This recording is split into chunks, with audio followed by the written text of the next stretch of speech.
ಈಗ ಮುಂದಿನ ಕಾರ್ಯಕ್ರಮ ವಚನ ವೈಭವ. ಇದರಲ್ಲಿ ನಮ್ಮ ಸೋದರಿಯಾದಂಥ ಸ್ನೇಹಲತಾ ಕವಳಾಸ್ ಅವರು ವಚನ ವೈಭವ ಕಾರ್ಯಕ್ರಮದಲ್ಲಿ ಭಾಗವಹಿಸಬೇಕೆಂದು ಅವರಿಂದ ವಿನಂತಿ. ಬರ್ರಿ, ಸ್ನೇಹಲತಾ ಕವಳಾಸ್. ಮಾಡಿ ಕೆಟ್ಟರೂ ಮನವಿಲ್ಲದೆ, ನೀಡಿ ನೀಡಿ ಕೆಟ್ಟರೂ ನಿಜವಿಲ್ಲದೆ, ಮಾಡುವ ನೀಡುವ ನಿಜಗೊಳಗೊಂಡೆ ಕೂಡಿಕೊಂಬ ಕೂಡಲ ಸಂಗಮ ದೇವ. ಇಲ್ಲಿ ನೆರೆದಿರುವಂತಹ ಎಲ್ಲ ಶರಣು ಬಂದಿಗಳಿಗೂ ನನ್ನ ಹೃತ್ಪೂರ್ವಕ ಶರಣಾರ್ಥಿಗಳು.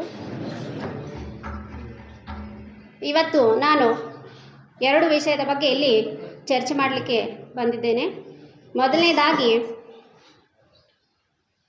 ನಮ್ಮ ಈ ಒಂದು ಕಲಿಯುಗದಲ್ಲಿ ಹೇಳ್ತಾ ಬಂದಿದ್ದಾರೆ, ನಮ್ಮ ಸನಾತನ ಧರ್ಮದಿಂದ ಅಥವಾ ಏನೋ ಹೇಳ್ಬೋದು ನಾವು, 33 ಕರೋಡ್ ದೇವಿ ದೇವತೆಗಳು ಇದ್ದಾರೆ ಅಂತ.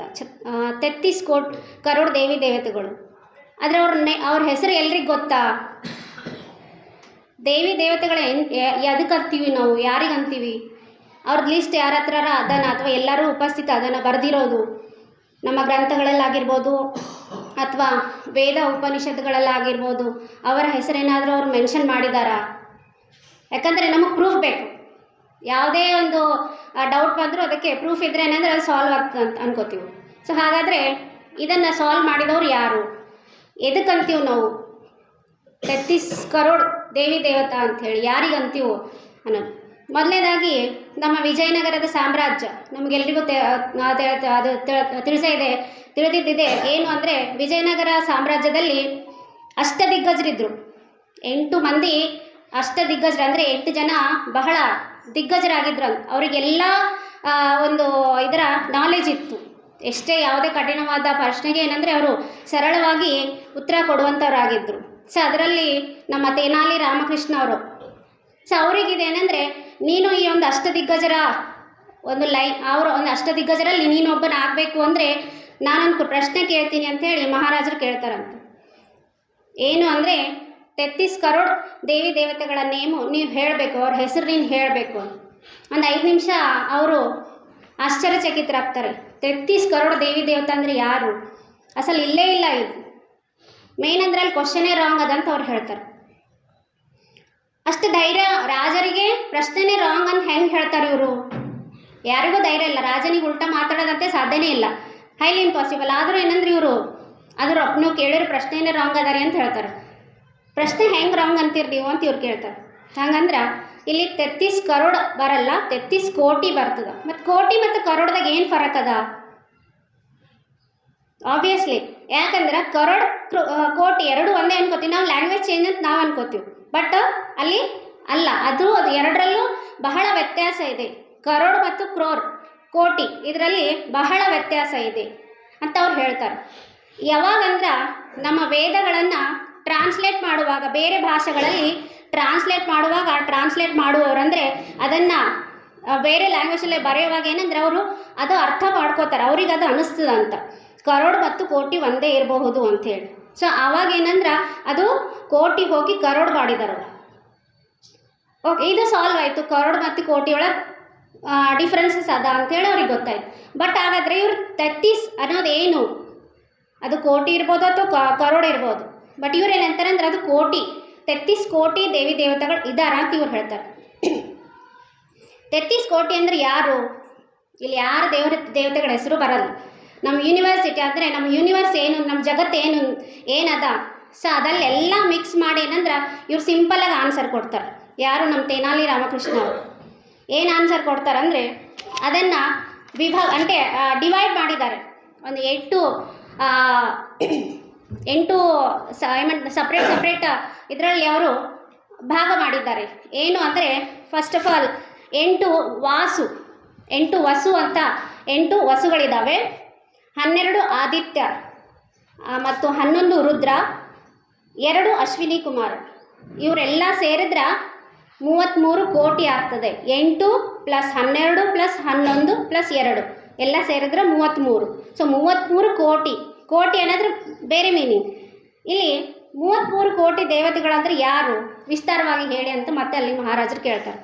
ಆಗ ನಮ್ಮ ಪ್ರಕೃತಿ ನಮ್ಮ ಈ ಸುಂದರವಾದ ಜಗತ್ತು ಪ್ರಕೃತಿ ನಮ್ಮ ಯೂನಿವರ್ಸ್ ಏನಿದೆ ಅಲ್ಲ ಅದರ ಬಗ್ಗೆ ಏನಂದರೆ ಈ 8 ವಸುಗಳಲ್ಲಿ ವರ್ಣನೆ ಮಾಡಿದ್ದಾರೆ.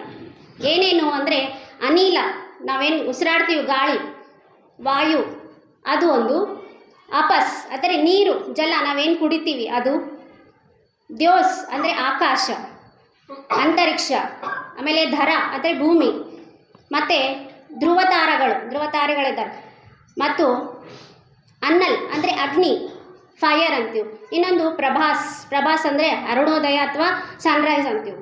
ಇನ್ನೊಂದು ಅಂದರೆ ಲಾಸ್ಟ್ ಕೊನೆಯದಾಗಿ ಸೋಮ ಅಂದರೆ ಚಂದ್ರ. ಇವೆಲ್ಲ ಸೇರಿದರೆ 8 ವಸುಗಳಾಗುತ್ತವೆ. ಮತ್ತು ಈಗ 12 ಆದಿತ್ಯಗಳು ಯಾರು?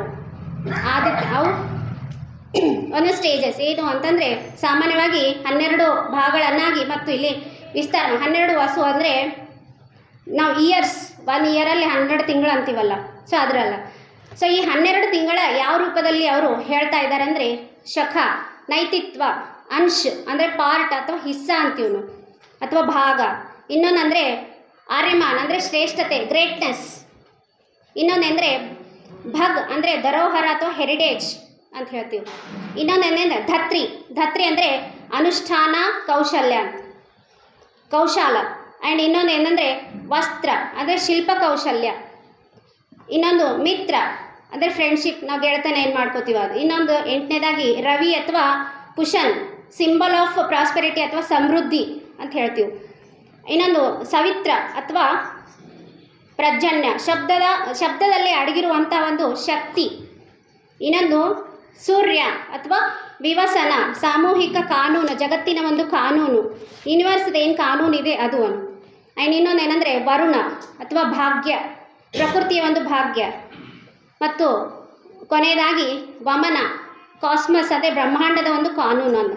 ಇದೇನೆಂದರೆ 12 ಭಾಗಗಳಲ್ಲಿ ಇದನ್ನು ವಿವರಣೆ ಮಾಡಿದ್ದಾರೆ.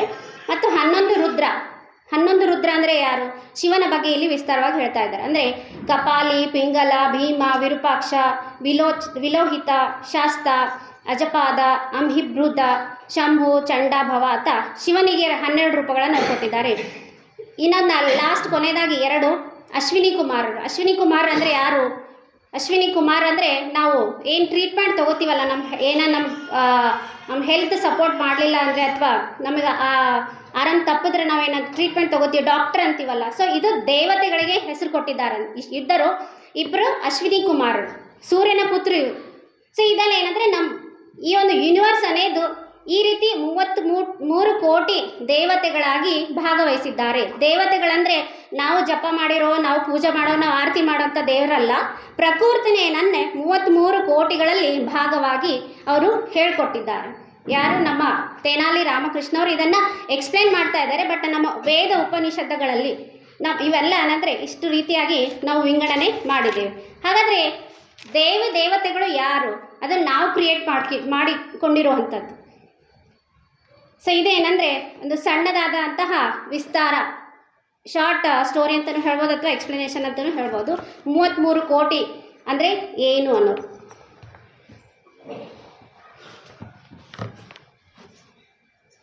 ಈಗ ಸಣ್ಣದಾದ ಒಂದು ಕವನ ಅಥವಾ ಕವಿತೆ ಅಂದ್ಕೊಂಡು, ನಮ್ಮ ಶರಣೆಯರು ನಿಜವಾದ ಮುತ್ತೈದೆಯರು. ಮುತ್ತೈದೆಯರಂದರೆ ಯಾರಂತೀವಿ ನಾವು? ಮುತ್ತೈದೆ ತುಂಬಿರುವಂಥವ್ರು ಅಂದರೆ ಯಾರು ನಿಮಗೆ ಅನಿಸ್ತಾರೆ. ಮುತ್ತೈದೆರಂದರೆ ಯಾರು ಅಂತ ನಾವು ಅನ್ಕೋತೀವಿ. ಮದುವೆ ಆದ ಹೆಣ್ಣು ಮುತ್ತೈದೆರೆ, ಮದುವೆಯಾದ ಗಂಡು ಮುತ್ತೈದೇನೆ.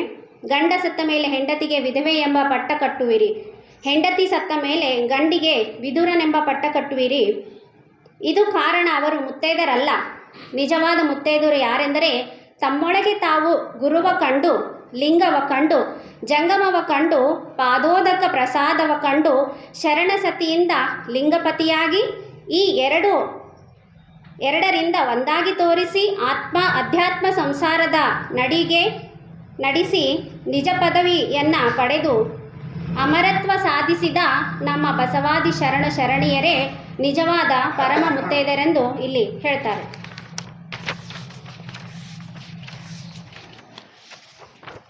ಇಲ್ಲಿ ಒಂದು ವಚನ ಅಂಬಿಗರ ಚೌಡಯ್ಯನವರದು. ಇವರೇ ಹೇಗಿದ್ರು ಅಂದರೆ ಬಹಳ ಸ್ಟ್ರೇಟ್ ಫಾರ್ವರ್ಡ್. ಏನು ಅನಿಸ್ತದ ಫೇಸ್ ಮೇಲೆ ಅವ್ರು ಏನಂದ್ರೆ ಅದು ಸಿಟ್ಟಿರ್ಬೋದು ಅಥವಾ ಪ್ರೀತಿ ಇರ್ಬೋದು, ಎರಡು ಏನಂದರೆ ಫೇಸ್ ಮೇಲೆ ಹೇಳ್ತಿದ್ರು. ಸೊ ಈ ಒಂದು ವಚನದ ಮೂಲಕ ಅವ್ರು ಏನು ಹೇಳ್ತಾ ಇದ್ದಾರೆ, ಏನು ಹೇಳಲಿಕ್ಕೆ ಇಷ್ಟಪಡ್ತಾರೆ ಅಂತಂದರೆ, ಕಂತೆ ತೊಟ್ಟುವ ಬಸವನಲ್ಲ, ಕಂತೆ ತೊಟ್ಟವ ಗುರುವಲ್ಲ, ಕಾವಿ ಹೊತ್ತವ ಜಂಗಮವಲ್ಲ, ಶೀಲ ಕಟ್ಟಿದವ ಭಕ್ತನಲ್ಲ, ಶಿವಭಕ್ತನಲ್ಲ, ನೀರು ತೀರ್ಥವಲ್ಲ, ಕೂಳು ಪ್ರಸಾದವಲ್ಲ, ಹೌದೆಂಬವ ಬಾಯ ಮೇಲೆ ಅರ್ಧ ಮಣದ ಪಾದರಕ್ಷೆ ತೆಗೆದುಕೊಂಡು ಮಾಸಿ ಕಡಿಮೆ ಇಲ್ಲದೆ ತೂಗಿ ತೂಗಿ ಟೊಕಟೊಕನೆ ಹೊಡೆ ಎಂದಾತ ನಮ್ಮ ಅಂಬಿಗಡ ಚೌಡಯ್ಯ. ಸೊ ಇದರ ಅರ್ಥ ಏನಂದರೆ, ನಿಜ ಶರಣರು ಅವ್ರಿಗೇನು ಅನಿಸ್ತದ, ನಿಜ ಶರಣರು ಯಾರು, ಶರಣರು ಅಂದರೆ ಯಾರು ನಿಜವಾದ ರೀತಿಯಲ್ಲಿ ಅಂದರೆ, ಈ ಒಂದು ವಚನದಲ್ಲಿ ಅವರು ಬಹಳ ಏನಂದರೆ ಸ್ಟ್ರೇಟಾಗಿ ಹೇಳ್ತಾ ಇದ್ದಾರೆ. ಸಿಂಹದ ಒಂದು ಗರ್ಜನೆ ಹೇಗಿರುತ್ತೆ ಆ ರೀತಿ ಅಂದರೆ ಅವರು ಆ ಅಂತ ಒಂದು ಲೌಡ್ ಸೌಟಲ್ಲಿ ಹೇಳ್ತಾ ಇದ್ದಾರಂತ, ಗರ್ಜಿಸಿ ಹೇಳ್ತಾ ಇದ್ದಾರೆ. ಆ ಒಂದು ಎಕ್ಸ್ಪ್ರೆಷನ್ ಅವರು ಈ ವಚನದಲ್ಲಿ ಕೊಡ್ತಾ ಇದ್ದಾರೆ. ಯಾರಿಗೂ ಇವರು ಟೀಕಿಸ್ತಾ ಇಲ್ಲ, ಯಾರಿಗೂ ಕಡಿಮೆ ಅಂತ ಹೇಳ್ತಾ ಇಲ್ಲ. ಬಟ್ ಅವ್ರು ಏನು ಹೇಳಿಕ್ಕೆ ಇಷ್ಟಪಡ್ತಾರಂದರೆ, ಒಂದು ಶಿವಭಕ್ತ ಹೇಗಿರಬೇಕು ಮತ್ತು ನಾವು ಯಾವ ರೀತಿ ಈ ಸಮಾಜದಲ್ಲಿ ಇದ್ದಾರೆ ಅನ್ನೋದನ್ನು ಅವರು ಈ ಒಂದು ವಚನದಲ್ಲಿ ಹೇಳ್ತಾ ಇದ್ದಾರೆ. ಹಾಗಾದರೆ ಕಂತೆ ತೊಟ್ಟವ ಗುರುವಲ್ಲ ಅಂತ ಯಾವ ರೀತಿ ಹೇಳ್ತಾ ಇದ್ದಾರೆ, ಯಾವುದೊಂದು ಆಧಾರ ಮೇಲೆ ಹೇಳ್ತಾ ಇದ್ದಾರೆ ಅಂದರೆ, ಇಲ್ಲಿ ಕಂತೆ ಎಂದರೆ ಚಿಂದಿ ಬಟ್ಟೆಯನ್ನುಟ್ಟು ಜೋಳಿಗೆ ಹಾಕಿಕೊಂಡು ಅಂತೆ ಕಂತೆಗಳ ಮೇಲೆ ಪುರಾಣ ಪುಣ್ಯದ ಕಥೆಯೆಂದು ಹೇಳುವವನು ಯಾವತ್ತಿಗೂ ಗುರು ಆಗುವುದಲ್ಲ, ಸಾಧ್ಯನೇ ಇಲ್ಲ. ಒಂದು ಚಿಂದಿ ಬಟ್ಟೆಯ ಒಂದು ಜೋಳಿಗೆಯನ್ನು ಹಾಕ್ಕೊಂಡು ಯಾವುದೋ ಒಂದು ಪುರಾಣದ ಒಂದು ಸ್ಟೋರಿ ಯಾವುದೋ ಒಂದು ಭಾಗ ತಗೊಂಡು ಅದನ್ನು ಏನೇನೋ ಹೇಳಿ ಅವರು ಗುರು ಆಗೋಕ್ಕೆ ಸಾಧ್ಯ ಇಲ್ಲ ಅಂತ ಇವ್ರು ಹೇಳ್ತಾರೆ. ಸೊ ಇಲ್ಲಿ ಗುರುವೆಂದರೆ ಶರಣರ ದೃಷ್ಟಿಯಲ್ಲಿ ಅರಿವು. ಆ ಅರಿವೇ ಗುರು ಅಂದರೆ ತನ್ನ ಅರಿತರೆ ಮಾತ್ರ ತನಗೆ ಗುರುವಾಗಬಲ್ಲ, ಹೊರತು ವ್ಯಕ್ತಿ ಗುರುವಲ್ಲ ಎಂಬುದು ಸತ್ಯದ ಮಾತಾಗಿ ಇವರು ಹೇಳ್ತಾ ಇದ್ದಾರೆ. ಮತ್ತೊಂದು, ಕಾವಿ ಹೊತ್ತವ ಜಂಗಮನಲ್ಲ. ಕಾವಿ ಯಾರು ಹಾಕೋತಿರೋರು, ನಾವು ಯಾರು ಕಾವಿ ಕಲರ್ ಬಟ್ಟೆ ಹಾಕೋತೀವಿ ಅವ್ರಿಗೆ ಗುರುಗಳ ಹೋಗಿ ಅಂತ ಹೇಳಿ ಕಾಲ್ಷನ್ ಮಾಡ್ತೀವಿ. ಬಟ್ ಇವ್ರು ಕಾವಿ ಹಾಕೋರು, ಎಲ್ಲ ಕಾವಿ ಹಾಕೊಂಡವ್ರು ಗುರು ಆಗಕ್ಕೆ ಸಾಧ್ಯ ಇಲ್ಲ. ಹಾಗಾದರೆ ಮತ್ತು ಜಂಗಮರು ಅಲ್ಲ ಅಂತಂದರೆ ಯಾರು? ನಮ್ಮ ಶರಣರು ಜಂಗಮ ಎನ್ನುವ ಪದಕ್ಕೆ ವಿಶಾಲವಾದ ಅರ್ಥವನ್ನು ಕೊಟ್ಟಿದ್ದಾರೆ. ಜಂಗಮವೆಂದರೆ ಅದು ಚೈತನ್ಯ, ಚಲನಶೀಲವಾದುದು ಮತ್ತು ಅದು ಪರಿಪೂರ್ಣವಾದ ಜ್ಞಾನ. ಸಕಲ ಜೀವಾತ್ಮದಲ್ಲೂ ತುಂಬಿರುವ ಮಹಾಚೇತನ. ಅಂತಹ ಜಂಗಮವನ್ನು ಸಂಕುಚಿತಗೊಳಿಸಿ ಜಾತಿಗೆ ಸೀಮಿತ ಮಾಡಿಕೊಂಡು ಜಾತಿ ಜಂಗಮವು ಕಾವಿ ಉಟ್ಟುಕೊಂಡು ತಿರುಗಿದರೆ ಜ್ಞಾನ ಜಂಗಮವೆನಿಸುವುದಿಲ್ಲ. ಹಾಗಾಗಿ ಚೌಡಯ್ಯನವರು ಏನು ಹೇಳ್ತಾ ಇದ್ದಾರೆ ಅಂದರೆ, ಇಲ್ಲಿ ಕಾವಿ ಉಟ್ಟರೆ ಜಂಗಮವಲ್ಲವೆಂದು ನಿಷ್ಠೂರವಾಗಿ ಹೇಳ್ತಾ ಇದ್ದಾರೆ. ಭಾಳ ಸ್ಟ್ರೇಟಾಗಿ ಹೇಳ್ತಾ ಇದ್ದಾರೆ. ಎಲ್ಲರೂ ಯಾರು ಕಾವಿ ಕಲರ್ ಹಾಕೋತೀವಿ ಎಲ್ಲರೂ ನಾವು ಜಂಗಮರಾಗಲಿಕ್ಕೆ ಸಾಧ್ಯ ಇಲ್ಲ ಅಂತ ಹೇಳ್ತಾರೆ. ಸೊ ಮತ್ತೊಂದು ವಿಷಯ ಏನಂದರೆ, ಇಲ್ಲಿ ನಮ್ಮ ಶರಣರು ಈ ಕಾವಿಯನ್ನು ಪ್ರೋತ್ಸಾಹ ಕೂಡ ಮಾಡಿಲ್ಲ. ಕಾವಿಯು ಯಾವುದರ ಸಂಕೇತವೂ ಅಲ್ಲ, ಅದೊಂದು ವಸ್ತ್ರ ಮಾತ್ರ ಅಂತ ಅವರು ಹೇಳ್ತಾ ಇದ್ದಾರೆ. ಮತ್ತು ಶೀಲ ಕಟ್ಟಿದವ ಭಕ್ತನಲ್ಲ, ಶಿವಭಕ್ತನಲ್ಲ. ಶಿವಭಕ್ತನೆಂದು ಕೊಂಬುವವನಿಗೆ ಕಿಂಕಿರತೆ, ಸದಾಚಾರ, ಸದ್ಗುಣಗಳು ಇರಬೇಕು. ಅಪ್ಪ ಬಸವಣ್ಣನವರು ಹೇಳಿದಂತೆ ಎನಗಿಂತ ಕಿರಿಯರಿಲ್ಲ, ಶಿವಭಕ್ತರಿಗಿಂತ ಹಿರಿಯರಿಲ್ಲ ಎನ್ನುವುದು ಈ ಒಂದು ಭಾವದಲ್ಲಿ ಬೇಕು. ಸೊ ಹೀಗೆ ಭಕ್ತನಾದವನು ಸದಾ ಶಾಂತನಾಗಿರಬೇಕು ಮತ್ತು ಸಕಲ ಜೀವರಾಶಿಗಳಿಗೆ ಪ್ರೇಮವಿರಬೇಕು. ಅಂತಹ ಪ್ರೇಮದ ಜ್ಯೋತಿಯನ್ನು ಹೊತ್ತಿಸಿಕೊಂಡವನು ಭಕ್ತನಾಗುತ್ತಾನೆ. ಇಲ್ಲಿ ನಮ್ಮ ಶರಣರು ಸದ್ಗುಣಶೀಲ ಸಂಪನ್ನ ಎನಿಸಿಕೊಂಡವನೇ ನಿಜವಾದ ಭಕ್ತ. ಈ ರೀತಿ ವೇಷ ಹಾಕಿ ನಾವು ಬಳಲಿದವರನ್ನು ಭಕ್ತರಾಗಲು ಸಾಧ್ಯ ಇಲ್ಲ ಎಂದು ಇಲ್ಲಿ ವೈಚಾರಿಕ ನುಡಿಗಳನ್ನು ಅವರು ತಪ್ಪಾಗಿ ಇದು ಮಾಡ್ತಾರಂತ. ಮತ್ತು ನೀರು ತೀರ್ಥವಲ್ಲ. ಸೊ ಯಾರೋ ಒಂದು ಚೊಂಬಿನಲ್ಲಿ ನೀರು ಅಥವಾ ಚಮಚಲಿಂದ ಕೊಟ್ಟರೆ ತೀರ್ಥ ಅಂತ ನಾವು ಕುಡಿತೀವಿ. ಯಾರು ಕೊಟ್ಟರು ಅದು ತೀರ್ಥನೇ ಆಗ್ತದ? ಅಲ್ಲ, ನೀರು ಯಾವತ್ತೂ ತೀರ್ಥ ಅಲ್ಲ. ಸೊ ಹಾಗಾದರೆ ಏನು ಇಲ್ಲಿ ನೀರು ತೀರ್ಥ ಅಲ್ಲ ಎಂಬುದಕ್ಕೆ ಇಲ್ಲಿ ಸರ್ವಜ್ಞರ ಒಂದು ವಚನ ನೆನಪಾಗ್ತದೆ. ಸತ್ಯರ ನುಡಿ ತೀರ್ಥ, ಸತ್ಯರ ನಡೆ ತೀರ್ಥ, ಉತ್ತಮರ ಸಂಘ ಅದು ತೀರ್ಥ, ಹರಿವ ನೀರು ಎತ್ತಣ ತೀರ್ಥ ಸರ್ವಜ್ಞ ಅಂತ ಅವ್ರು ಹೇಳ್ತಾರೆ. ಸರ್ವಜ್ಞನವರು ಸತ್ಯರ ನುಡಿ ತೀರ್ಥ, ಸತ್ಯರ ನಡೆ ತೀರ್ಥ. ಸತ್ಯವಾಗಿರುವಂತಹ ನುಡಿನೇ ನಮಗೆ ತೀರ್ಥ, ಸತ್ಯವಾದಂತಹ ನಡೆನೇ ನಮಗೆ ತೀರ್ಥ. ಇಲ್ಲಿ ಉತ್ತಮರ ಸಂಘ ಅದು ಕೂಡ ತೀರ್ಥ. ಒಳ್ಳೆಯವರ ಒಂದು ಜೊತೆ ನಾವು ಏನು ಕೂಡ್ತೀವಿ, ಹೇಳ್ತೀವಿ, ಯಾವ ರೀತಿ ಒಂದು ವಹಿವಾಟ ಮಾಡ್ತೀವಿ, ಅದೇನೆಂದರೆ ಒಂದು ತೀರ್ಥದ ರೀತಿಯಲ್ಲಿ ನಾವು ಅದನ್ನು ಸ್ವೀಕಾರ ಮಾಡ್ತೀವಿ. ಹರಿವ ನಿಧಿ ನೀರು ಯಾವತ್ತೂ ತೀರ್ಥ ಆಗಲಿಕ್ಕೆ ಸಾಧ್ಯ ಇಲ್ಲ ಅಂತ ಇಲ್ಲಿ ಸರ್ವಜ್ಞನವರು ಹೇಳ್ತಾರೆ. ಅದೇ ಪ್ರಕಾರ ನೀರು ತೀರ್ಥವಲ್ಲ ಎಂಬುದಕ್ಕೆ ಈ ಒಂದು ವಚನ ನಮಗೆ ಅರ್ಥಪೂರ್ಣವಾಗಿ ಹೇಳ್ತಾ ಇದ್ದಾನೆ. ಏಕೆಂದರೆ ಶರಣರ ದೃಷ್ಟಿಯಲ್ಲಿ ನಿತ್ಯ ತಮ್ಮೊಳಗೆ ಹರಿದು ಅನುಭವಕ್ಕೆ ಬರುವ ಅರಿವಿನ ಜಲವೇ ನಮಗೇನೆಂದರೆ ಇಲ್ಲಿ ಜ್ಞಾನದ ಜಲ ಅಥವಾ ಒಂದು ನಿಜವಾದ ತೀರ್ಥ ಅಂತ ಇಲ್ಲಿ ಹೇಳ್ಬೋದು. ಹಾಗಾದರೆ ಕೂಳು ಪ್ರಸಾದವಲ್ಲ. ನಾವು ಏನು ತಿಂತೀವಿ ಅದು ಪ್ರಸಾದ ಆಗ್ತದೇನು? 3 ಹೊತ್ತು 4 ಹೊತ್ತು ತಿಂತೀವಿ, ನಡುರಾತ್ರಿ ಎದ್ದು ತಿಂತೀವಿ. ಸೊ ಅದು ಪ್ರಸಾದ ಆಗ್ಲಿಕ್ಕೆ ಸಾಧ್ಯ ಏನು? ಎಲ್ಲ ಊಟಕ್ಕೆ ಹೋಗ್ತೀವಿ, ಅದು ಪ್ರಸಾದ ಆಗ್ಲಿಕ್ಕೆ ಸಾಧ್ಯ ಏನು? ಸೊ ಪ್ರಸಾದ ಅಂದರೆ ಏನು? ಕೂಳು ಬೇರೆ, ಪ್ರಸಾದ ಬೇರೆ, ಬಹಳ ವ್ಯತ್ಯಾಸ ಇದೆ ಇಲ್ಲಿ. ಸೊ ಪ್ರಸಾದ ಅಂದರೆ ಏನು? ಶರಣರು ಪ್ರಸಾದ ಎನ್ನುವಂಥ ಪದಕ್ಕೆ ವಿಶಾಲವಾದ ಅರ್ಥವನ್ನು ಕೊಟ್ಟಿದ್ದಾರೆ. ಕೊಂದು ತಂದು ಉಂಬವ ಊಟ ಪ್ರಸಾದವಲ್ಲ, ನಿಂದಿಸಿ ನೊಂದಿಸಿ ತಂದ ಊಟ ಪ್ರಸಾದವಿಲ್ಲ. ಅದು ಕಾರಿದ ಕೂಳು. ಕೊಂದು ತಿಂದು ಅಂದರೆ ಕೊಂದು ತಂದ ಅದು ಒಂದು ಪ್ರಸಾದ ಆಗಲಿಕ್ಕೆ ಸಾಧ್ಯ ಇಲ್ಲ. ಮತ್ತು ಯಾರಿಗೋ ಒಂದು ಹಿಂದೆ ಮಾತಾಡ್ತೀವಿ, ನಿಂದಿಸಿ ಮಾತಾಡ್ತೀವಿ, ಅವ್ರ ಹತ್ರ ತೊಗೊಂಡು ಬರ್ತೀವಿ, ಅದು ಯಾವತ್ತೂ ಕೂಳಾಗ್ಲಿಕ್ಕೆ ಪ್ರಸಾದ ಆಗ್ಲಿಕ್ಕೆ ಸಾಧ್ಯ ಇಲ್ಲ. ಸೊ ಅದು ಏನಂದರೆ ನಾವು ಕಾರಿರುವಂತಹ ಕೂಳು ಅಂದರೆ ನಾವು ವಾಂತಿ ಮಾಡ್ಕೊಂಡಿರೋ ವೇಸ್ಟ್ ಏನು ಬರ್ತದಲ್ಲ ಆ ಒಂದು ವ್ಯರ್ಥ ಪದಾರ್ಥಕ್ಕೆ ಅವರು ಹೋಲಿಕೆ ಮಾಡಿದ್ದಾರೆ. ಸತ್ಯಶುದ್ಧ ಕಾಯಕವ ಮಾಡಿ ಆತ್ಮವಂಚನೆ ಇಲ್ಲದೆ ಜಂಗಮಕ್ಕೆ ಸಮರ್ಪಿಸಿ ಒಕ್ಕ ಮಿಕ್ಕ ಪ್ರಸಾದವನ್ನು ಗುರುಲಿಂಗ ಜಂಗಮರ ಪ್ರಸಾದವೆಂದು ಶರಣಾಗತಿಯ ಭಾವದಿಂದ ಇಲ್ಲಿ ಸ್ವೀಕರಿಸುವುದು ನಿಜವಾದ ಪ್ರಸಾದ ಅಂತ ಅವ್ರು ಹೇಳ್ತಾ ಇದ್ದಾರೆ. ಸೊ ನಮ್ಮ ಶರಣರು ಅಷ್ಟೇ ಏಕೆ ಈ ಪ್ರಪಂಚವೆಲ್ಲವೂ ಪರಮಾತ್ಮನ ಒಂದು ಕರುಣಿಸಿರುವಂತಹ ಪ್ರಸಾದ ಅಂತ ಕೂಡ ನಾವು ಹೇಳ್ಬೋದು. ನಾವು ತಿನ್ನುವಂತಹ ಆಹಾರ ಯಾವತ್ತೂ ನಮಗೆ ಪ್ರಸಾದ ಆಗಂಗಿಲ್ಲ. ದೇವರಿಗೆ ಹೋಲಿಸಿದರೆ ದೇವರು ನಮಗಿದು ಒಂದು ಪ್ರಪಂಚ ಅನ್ನೋದು ಏನು ಕೊಟ್ಟಿದ್ದಾನೆ ಅದೇ ಒಂದು ನಮಗೆ ದೊಡ್ಡ ಪ್ರಸಾದ ಅಂತ ಅವರು ಈ ಒಂದು ವಚನದ ಮೂಲಕ ಹೇಳ್ತಾ ಇದ್ದಾರೆ. ಕೇವಲ ತಿನ್ನುವ ಕೂಳು ಪ್ರಸಾದವಲ್ಲ, ಅಂದರೆ ಪ್ರಸಾದವೆಂಬುದು ಅಗ್ನಿ ತತ್ವವಾಗಿದೆ. ಅಗ್ನಿಯು ತನ್ನೊಳಗೆ ಏನೇ ಹಾಕಿದರೂ ಅದು ಸಂಪೂರ್ಣವಾಗಿ ಭಸ್ಮವಾಗುತ್ತದೆ, ದಹಿಸಿ ಹೋಗುತ್ತದೆ. ಅದರಿಂದ ಶಕ್ತಿ ಹೊಮ್ಮುತ್ತದೆ. ಸೊ ಆ ಶಕ್ತಿ ಅದರಂತೆ ತಮ್ಮ ಜೀವನದಲ್ಲಿ ಏನೇ ಬಂದರೂ, ಯಾವುದೇ ಕಷ್ಟ ಬರಲಿ, ಯಾವುದೇ ಸುಖ ಬರಲಿ, ಅದನ್ನು ಪ್ರಸಾದ ಅಂತ ಹೇಳಿ ನಾವು ಸ್ವೀಕಾರ ಮಾಡಿ ಅದರಿಂದ ನಾವು ಜ್ಞಾನವೆಂಬ ಅಗ್ನಿಯಲ್ಲಿ ದಹಿಸಿ ಅವುಗಳಿಂದ ಮುಕ್ತನಾಗಬೇಕೆಂಬುದು ಈ ಪ್ರಸಾದದ ತತ್ವವಾಗಿದೆ. ಸೊ ನಾವೇನಂದರೆ ಪ್ರಸಾದ ಅಂದರೆ ಓನ್ಲಿ ನಮ್ಮ ಒಂದು ಈ ಶರೀರನ ನಡೆಸುವಂತಹ ಒಂದು ಇಂಧನ ಅಂತ ಅನ್ಕೋತೀವಿ. ಬಟ್ ಅದು ಹಾಗಲ್ಲ. ನಮ್ಮ ಒಂದು ಸಂಸಾರ, ನಮ್ಮ ಒಂದು ಈ ಒಂದು ಜೀವನ ಏನಿದೆ ಅದೇನಂದರೆ ದೇವರು ಕೊಟ್ಟಿರುವಂಥ ಪ್ರಸಾದ. ಆ ಪ್ರಸಾದವನ್ನು ನಾವು ಯಾವ ರೀತಿ ಉಪಯೋಗ ಮಾಡ್ಕೋಬೇಕು. ಒಂದು ಬೆಂಕಿಯಲ್ಲಿ ನಾವು ಏನೇ ಹಾಕಿದ್ರೂ ಅದು ಸುಟ್ಟು ಹೋಗುತ್ತೆ. ಬಟ್ ಅದರಿಂದ ಬರುವಂತಹ ಒಂದು ಶಕ್ತಿ ಏನಿದೆ, ಒಂದು ಗ್ಯಾಸ್ ಏನಿದೆ, ಒಂದು ಅನಿಲ ಏನಿದೆ ಅಂದರೆ ಅದು ನಮ್ಮ ಜ್ಞಾನದ ಮೂಲಕ, ಅನುಭವದ ಮೂಲಕ ನಮಗೇನೆಂದರೆ ಅದು ತಿರುಗಿ ಬರುತ್ತದೆ ಅನ್ನೋದು ಇಲ್ಲಿ ನಾವು ಅರ್ಥ ಮಾಡ್ಕೋಬೋದು. ಹಾಗಾದರೆ ಹೌದೆಂಬವ ಬಾಯಿಯ ಮೇಲೆ ಅರ್ಧ ಮಣದ ಪಾದರಕ್ಷೆ ತೆಗೆದುಕೊಂಡು ಮಾಸಿ ಕಡಿಮೆ ಇಲ್ಲದೆ ತೂಗಿ ಟೊಕಟೊಕನೆ ಹೊಡೆ ಎಂದಾತ ನಮ್ಮ ಅಂಬಿಗರ ಚೋಡಯ್ಯ.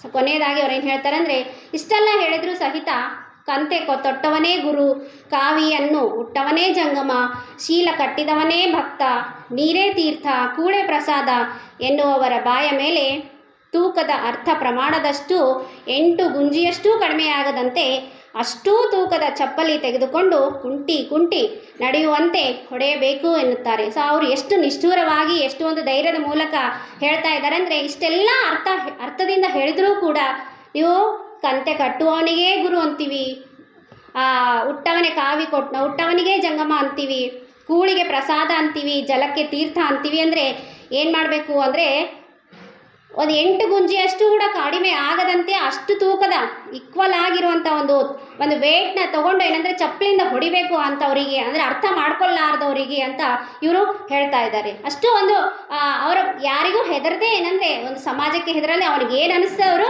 ಹೇಳೋರು. ಸೊ ಈ ರೀತಿ ಅಂದರೆ ಈ ಒಂದು ವಚನದ ಮೂಲಕ ಅವರು ಹೇಳ್ತಾ ಇದ್ದಾರೆ.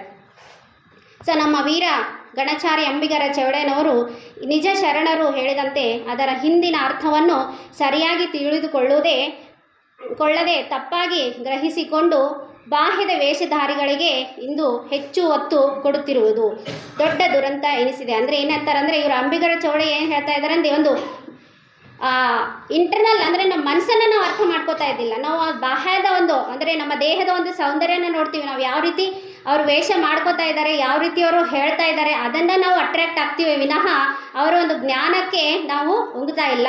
ಅವರ ಒಂದು ತಿಳುವಳಿಕೆಗೆ ಅವರು ಒಂದು ಹೇಳುವಂತಹ ಅವ್ರ ವೇಷನ ನೋಡ್ತೀವಿ ವಿನಃ ಈ ಒಂದು ಜಗತ್ತು ಯಾವ ರೀತಿ ಅದ ಅಂದರೆ ಯಾರು ಚಂದ ಕಾಣಿಸ್ತಾರ, ಯಾರು ವೇಷ ಹಾಕ್ತಾರ, ಅದು ಡ್ರಾಮೆಟಿಕಲಿ ಅಂತ ಇದರ ಅರ್ಥ. ಯಾರು ನಟನೆ ಮಾಡ್ತಾರ ಅವ್ರಿಗೆ ನಾವು ಜಲ್ದಿ ಏನಂದರೆ ಒಪ್ಕೋತೀವಿ. ಬಟ್ ಇಲ್ಲಿ ಸ್ಟ್ರೇಟ್ ಇರುವವರು ಅಥವಾ ಅದನ್ನು ವಿಸ್ತಾರವಾಗಿ ಹೇಳುವವರಿಗೆ ಯಾವತ್ತೂ ನಾವು ಒಪ್ಕೋದಿಲ್ಲ. ಅಂದರೆ ಜಗತ್ತು ಅಷ್ಟು ಒಂದು ಬದಲಾವಣೆ ಆಗಿದೆ ಅಂತ ಈ ಒಂದು ವಚನದ ಮೂಲಕ ನಾವು ಅಂಬಿಗರ ಚೌಡಯ್ಯನವರ ಒಂದು ವಚನದ ಮೂಲಕ ಅರ್ಥ ಮಾಡ್ಕೋಬೋದು. ಶರಣರ ನಿಜವಾದ ತತ್ವಗಳನ್ನು ಅರ್ಥ ಮಾಡಿಕೊಂಡು ಆಚರಣೆಗೆ ತರಬೇಕು ಎನ್ನುವುದು ಈ ಒಂದು ವಚನದ ಮೂಲಕ ಅವರು ಹೇಳ್ತಾ ಇದ್ದಾರೆ. ಸೊ ಈ ಒಂದು ವಚನದ ನಿರ್ವಚನ ಮತ್ತು ಒಂದು ಸಣ್ಣ ವಿಜಯನಗರದ ಅಷ್ಟದಿಗ್ಗಜರಲ್ಲಿ ನಡೆದಿರುವಂತಹ ಒಂದು ವಾದ ವಿವಾದದ ಸನ್ನಿವೇಶನ ನಾನು ನಿಮ್ಮ ಮುಂದೆ ಇಟ್ಟಿದ್ದೀನಿ. ಇದರಲ್ಲಿ ಏನಾದರೂ ತಪ್ಪಾದರೆ ದಯವಿಟ್ಟು ಕ್ಷಮಿಸಿ. ನಾನು ಜಸ್ಟ್ ಒಂದು ಎಕ್ಸಾಂಪಲ್ ಕೊಟ್ಟಿದ್ದೀನಿ ಅಷ್ಟೇ. ಶರಣಾರ್ಥಿ. ಎಷ್ಟೋ ವಿಷಯಗಳ ಬಗ್ಗೆ ಹೇಳಿದ್ದಾರೆ. ಅಂಬಿಗರ ಚೌಡಯ್ಯನ ವಚನ ಭಾಳ ಸ್ಟ್ರಾಂಗ್ ಇತ್ತು. ನಮ್ಗೆ ಅನುಭವ ಆಗಿ ಆ ಮಾತಿನ ಹೇಳ್ತೀನಿ. ಕಟ್ಟಿದ ಲಿಂಗವನ್ನು ಬಿಟ್ಟು ಬೆಟ್ಟದ ಲಿಂಗಕ್ಕೆ ಹೋದೊಡೆ ಏನು ಲಟಲಟನೆ ಹೊಡಿಯಂದ ನಮ್ಮ ಅಂಬಿಗಾರ ಚೌಡಯ್ಯ.